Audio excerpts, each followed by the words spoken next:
Política em Destaque.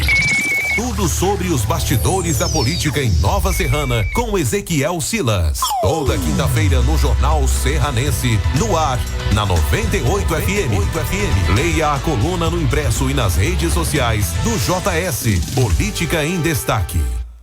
Política em Destaque a partir de hoje no Jornal Serranense no ar. Aqui eu recebo Ezequiel Silas, ele é advogado e ele aqui é analista político e vai trazer pra gente as principais informações dos bastidores da política. Seja bem-vindo, Ezequiel. Obrigado, Lília. Bom dia, Lília. Bom dia a todos os ouvintes do JS no ar. Um prazer estar aqui dividindo essa bancada com você. Todas as quintas-feiras, às 11h30, nós traremos aqui aquilo que foi destaque na coluna do Jornal Impresso Serranense e também falando de outros assuntos relacionados à política de Nova Serrana e também da nossa região. Há algum tempo, Ezequiel Silas, ele, além de ser advogado, presidente da OAB, como ele está sempre antenado, atento às notícias de Nova Serrana, principalmente no cenário da política, há algum tempo ele escreve a coluna Política em Destaque para o Jornal Serranense Impresso. Nós divulgamos essa coluna também nas nossas redes sociais, no Facebook do Jornal Serranense. E nós achamos por bem trazer, já há algum tempo que eu estou tentando convencer ele a vir para cá, para o Jornal Serranense no ar, para falar também sobre esses assuntos aqui no rádio. E eu gostaria que você começasse falando sobre o retorno do judiciário que você escreveu na coluna dessa semana, Ezequiel. Pois é, Lília, foi publicado pelo TJ, o Tribunal de Justiça de Minas Gerais, a portaria 1025, regulamentando como se dará o retorno. Entretanto, como se fosse um retorno não retornado, né?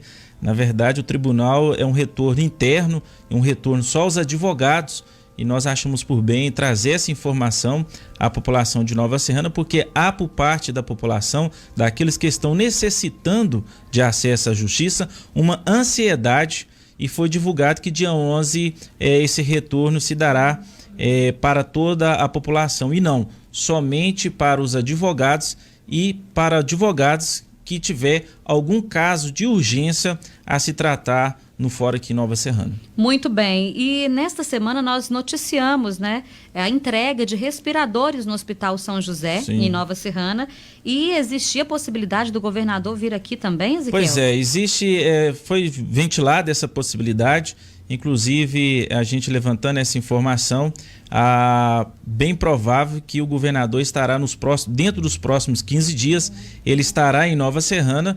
E talvez até a gente fique um pouco em dúvida, Olília, porque nós caminhamos agora para a primeira quinzena de agosto, a gente aproxima dos primeiros prazos eleitorais. Então a gente não se sabe ainda se essa vinda do governador terá algum reflexo na questão política em Nova Serrana, sabendo que nós temos um pré-candidato, o prefeito Eusébio do Lago, nós temos outro pré-candidato, o ex-prefeito Paulo César, mas com uma condicional de que se o deputado estadual Fábio Avelar sair candidato, ele abre mão de disputar as eleições nesse ano. Então nós estamos aguardando, caso se confirma, para saber se a vinda do governador tem algum impacto nessa questão eleitoral do município. Ele virá a Nova Serrana a convite de quem, Ezequiel?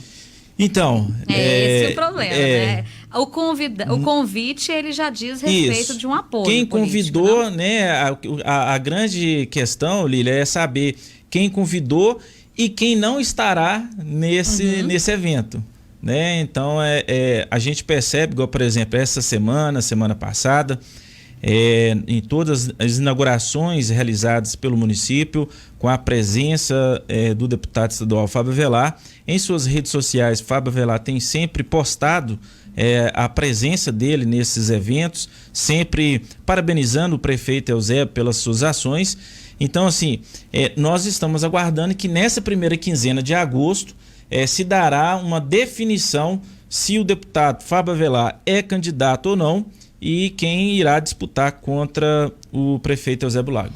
Sobre prazos, né? Existe prazo, porque o Fábio, todas as vezes que ele vem aqui, ele escorrega. Eu pergunto, Fábio, você e ainda foi adiado mais para frente ainda, né? Qual que é o prazo que eles têm para se declarar pré-candidato? Eu acredito, Lília, e até acho que o deputado Fábio deveria, com a maior brevidade possível, fazer esse anúncio. E eu explico por quê.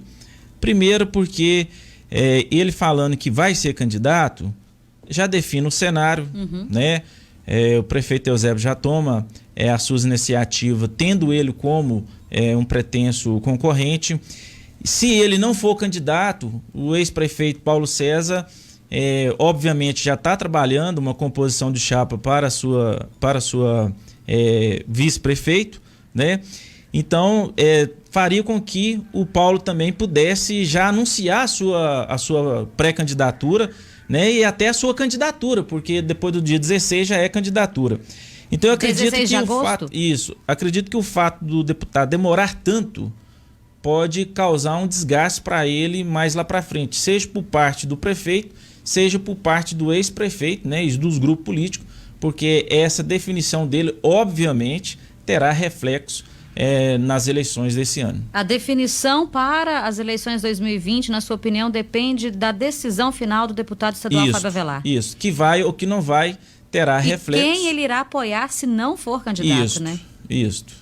Então, assim, nós estamos aguardando que, com maior brevidade, o deputado, e espero que seja aqui, né, na 98. Eu espero também, Fábio, por favor. Ele dê essa exclusividade, né? Essa exclusividade pra gente. Para que... aqui conosco no Política em Destaque, pois de preferência, quem sabe, né? Quem sabe. Ezequiel, uma definição do Fábio Avelar, se ele sai ou não candidato, se ele apoia, né? Se ele não sair candidato, a quem ele apoia, define o quadro da política local. Afinal, todos os pré-candidatos, tanto Paulo César quanto o prefeito Eusébio Lago, eles apoiaram o deputado Fábio Avelar na disputa para a candidatura a deputado estadual, na reeleição. Então, ele pode vir apoiar qualquer um dos candidatos, né? Sim. O que pode acontecer também é dele não apoiar nenhum candidato. Ou não apoiar ninguém. Nenhum candidato. Por quê? O gesto do ex-prefeito Paulo César de abrir mão de disputar em prol dele, acredito que vai dificultar ele apoiar o prefeito Eusébio Lago. O que pode ocorrer é o que a gente espera também, inclusive está na coluna aqui, acontecer igual vem fazendo o ex-prefeito Joel Martins. Ir para o campo da neutralidade, o que vocês decidirem, vocês arquem com as suas decisões e eu tô fora. Tá certo. Na coluna também, daqui a pouco, nós vamos falar sobre a questão dos vereadores, mas eu queria continuar falando sobre a questão das eleições 2020. Você disse fora do jogo que o ex-prefeito Joel Martins parece ter desistido definitivamente de participar do pleito eleitoral deste ano. O que você tem a dizer sobre isso? Pois nos bastidores da política, inclusive das pessoas ligadas ao grupo do ex-prefeito Joel Martins, há por parte dele uma desistência assim, já caracterizada, já definitiva, de que ele desistiu mesmo até de encontrar para comer aquela galinha, tomar aquela cerveja, conversando de política. As informações que a gente tem recebido é que ele tem evitado ao máximo possível. A questão dele é focar na família, nos seus negócios, inclusive o PTB, que era um partido que estava sendo presidido pelo vereador professor William Barcelos. Ele pegou o PTB, mas o PTB hoje está com a presidência do advogado e também analista político Helder Gontijo, mas o Joel não está participando das tratativas e das negociações referente ao pleito eleitoral em 2020. Você acredita que o Joel possa apoiar, estar junto com o grupo político do Fábio Avelar ou do Paulo César? Olha, Lília, é um jogo que ainda a gente não consegue construir um cenário consolidado. Tudo vai depender de que maneira o empresário, né, o apresentador Lázaro Camilo, irá tomar.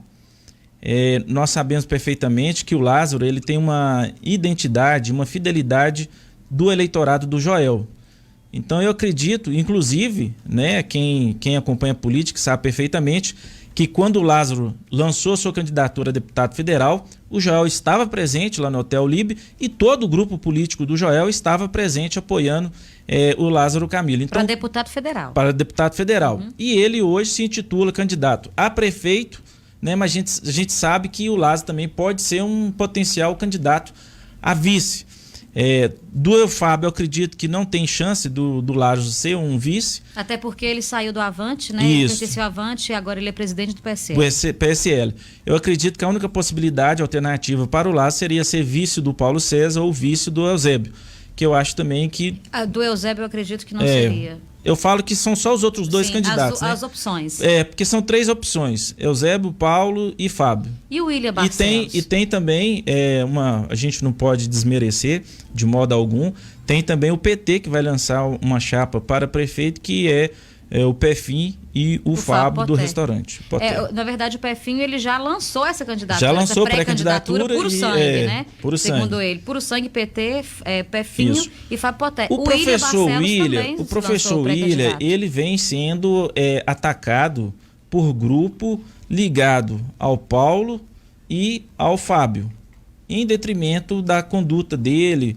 Ele foi relator do processo do vereador Gilmar e apresentou um relatório que belíssimo, né, com uma narrativa jurídica, um pensar jurídico, um raciocínio jurídico que põe no bolso muitos advogados por aí, e esse trabalho dele nos processos de cassação gerou esse conflito com esse grupo. Então eu acredito que o professor William perdeu espaço junto com o Fábio e junto com o Paulo César, em detrimento dessa sua ação no processo. Com o prefeito Eusébio, a gente sabe que eles têm uma animosidade, né? A gente sabe que tem essa dificuldade, mas eu aposto que o professor vereador William, ele vai apostar no campo da neutralidade, né? E é um potencial para ser reeleito vereador, né? E não sei se teria, né, condições de ser candidato a vice de uma dessas chapas. Mês de agosto vai ser um corre-corre. Com certeza. Lília, eu já acompanhei decisão para prefeito em Nova Serrana de que fulano foi fechado aqui como vice-prefeito e 16 minutos depois registraram o outro vice-prefeito. Então, assim, tem muita coisa para acontecer nesses primeiros 15 dias de agosto. Tem muita água para passar debaixo da ponte em pouco tempo, né, Ezequiel? O dia 16 de agosto, então, é o dia que a gente, né, deve saber realmente quem serão os pré-candidatos. Que já começa uma definição, porque aí já não tem tempo mais para você ficar no meio do caminho. Qual a data para registro de candidatura? Para registro, acho que é dia 11 ou 6 de setembro. Então, até 11 de setembro a gente vai aguardar mudanças. Eu não me recordo agora, então. não, mas acho que setembro. Em setembro. É uma ansiedade, né? Que a gente fica querendo saber quem serão os pré-candidatos oficiais, né? Enfim. E você falou agora... Mas não sai de Paulo, Eusébio e Fábio Avelar, aí que fica decidido. Agora, 11h53, eu vou para um breve apoio. Enquanto isso, você compartilha a nossa live para que mais pessoas estejam na audiência aqui. Ó, quem está assistindo a gente, o Pefinho está ouvindo a gente. Pefinho, obrigado, um abraço. Pra ele. A Alexandre Aparecida também participando conosco. Um abraço para vocês todos aí ligados conosco, viu?